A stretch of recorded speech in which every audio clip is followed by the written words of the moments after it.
What's up, y'all? So here is the first 51-hour review of the Elegoo Centauri carbon. Pitfalls, achievements, any issues I've ran into so far, they'll be here in this video. So, first impressions, build quality. I mean, it's a carbon copy of an X1C in terms of how it looks. Function-wise, worked right out of the box. Took 30 minutes, give or take, for its self-check. PID calibration, bed leveling, all that good stuff. First print out of this printer was the riser. Didn't dry this filament, was sitting out, so there are some weird artifacts. Did print out the bed plate holder and the top lid holder. I don't like this. I thought it was cool, but too much going on, so I'm going to print out this other piece that is missing this guy and this and the hanger. I don't really care. I've got a huge toolbox for all that stuff.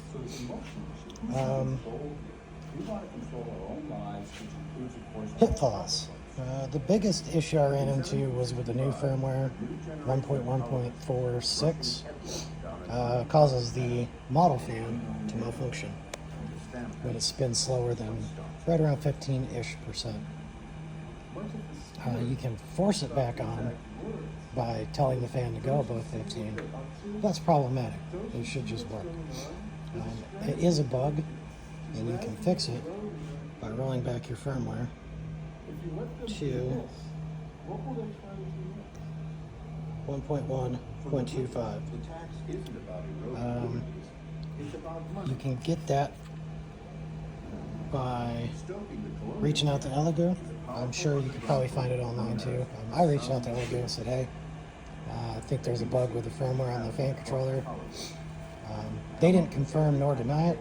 They just said it sounds like it could be a bug, so try this firmware. Anyways, this is the third print now on the downgraded firmware, and the fan controller works just fine. I've tested it from 1% through 14, and there's no errors on the controller. Nothing pops up on your screen. So, yeah, I can confirm, at least on this printer, that that's a bug. I did make a bunch of weird modifications. So, online, there is a spacer for the side panel, and I don't remember who it was. Dude made a cable relief cutout, and it was a cool idea, and he did mention that this is kind of flimsy because it's like 2 layers, and I didn't like that design. I did print out the whole thing, but the problem I ran into is the creator that released this particular set of files, the dove tails, are incorrectly cut. They're not mirrored. So with your dovetail wedge, the insert, the wedge doesn't mirror that. They basically sit side to side like a wedge. So you can't even use it. But that got me thinking. I don't use a spool holder, so I found that the spool holder has a cover on the inside. It goes in just like that on the inside of your frame. Your spool holder screws into that from the outside. So I created my own cover with a cable relief to run my chamber heater cables right up. It's friction fit, no screws, no tape, no magnets. Tolerance is pretty tight. And the intake cover is held on by 3 magnets. Bottom has a lip that I had to cut out to clear a weird raised edge, and then that's held by 3 magnets as well. So no screws, no cutting, no drilling. This way you can keep your printer in its factory shape. Tux handle, because I'm a nerd. But yeah, chamber heater's working. It's been running for an hour. Print just stopped 10-ish minutes ago, give or take. So chamber temps are starting to drop. There's no circulation. And I have the exhaust fan running just to kick out air. I do need to print the exhaust funnel so I can run all the fumes outside, since this printer is indoors, whereas all my others are in the garage.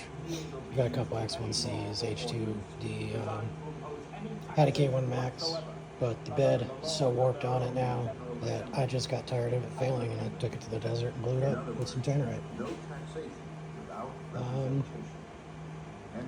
Other than that, I haven't had any issues with this printer so far. First layer adhesion is great.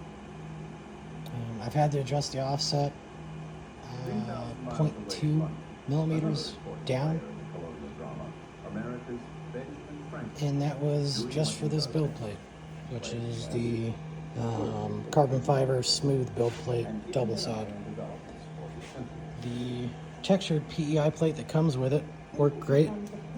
I'm just not a big texture fan, especially working with higher temp materials. I just like the smoother finish on the bottom. Tool head covers can be next, because this one is just, it's chunky, it's heavy. The decel, when it comes to the front glass door, you know, if it doesn't decel quick enough, it hits it. And other weird problems I've seen is the back of the carriage of the tool head hits the Z-axis motor on its way traversing. So even though this is 256 cubed build volume, you don't actually get the full 256. It's actually 244 left to right. And that's because of the linear rail cover and that stepper motor. They just stick out too far where the back carriage does. It literally is recessed right on top of the exhaust fan. Rides all the way to the 244 mark, and if you try to kick it out to the 256, it hits that, and then everything just shifts. Causes a collision. Not good. So, Elegoo, thanks for cheating us. A 10 cube millimeter build volume may not seem that large, but that's some space that, you know, could be utilized if you build helmets. And since this isn't 256 cubed or true cube, you know, you're limited. You're gonna have to chop those things up or get a larger build volume. I think that's about it for the first 51 hours. Poop chute, cycle bin. I just broke the tabs off of it, so it's, you know, sit under there. Can't really call this a runout sensor. It's more of just a signal that detects, but there's no timing on it. So if it breaks, it'll never tell the printer that there's no filament there. So I haven't run into that problem yet, but I'm sure when I start running like PA12 or PA6 stuff, and more brittle, it'll probably break right around this area.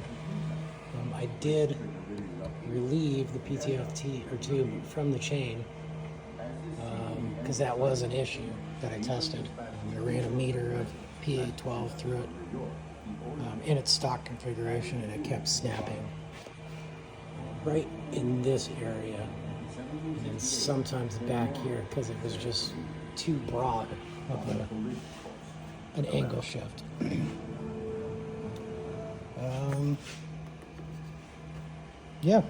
Once I hit, I don't know, the 100 or 200 hour mark, we'll do another update on if anything's broke, what I've done to the printer, modifications. I'm going to reprint all this stuff here once my maybe filament gets here, but I just wanted to have it in there so I can run the higher temp stuff. It's printed out of ABS white. That's an Overture ASA green. It's ugly. I made fun of them for it. I like neon green. I mean, there's nothing wrong with mossy oak green, but it doesn't work out very well. Anyways, thanks for tuning in, and I'll update you all in, I don't know, 50 to 150 hours. See you.